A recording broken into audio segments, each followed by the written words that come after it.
Yet, ironically, it's the day that the numbers were the highest.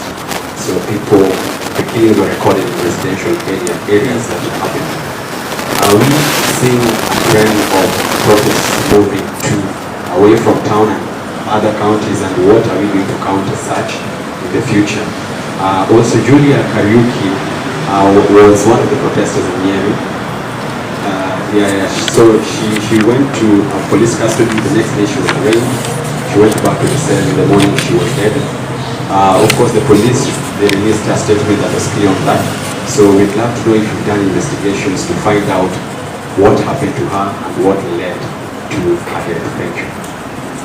Last one, the gentleman at the end.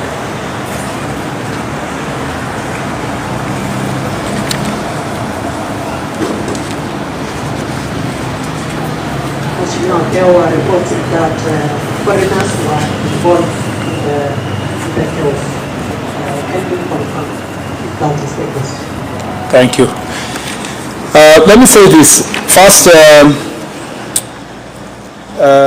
on the security officers, Seth Olale's question on security officers, how they were dressed, the vehicles they were using, and whether there is a specific team that is meant to kill people. First, let me say this, that a police officer, whether is wearing a uniform or not, is a police officer.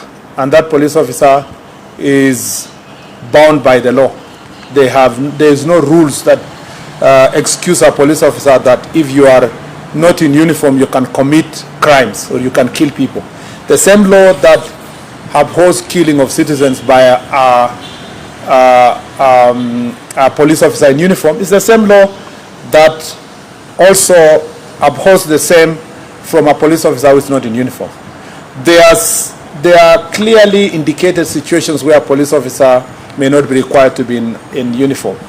And sometimes when they're doing investigations. And some investigation officers are always embedded in these situations to make sure that they collect the evidence immediately that will help in apprehending criminals.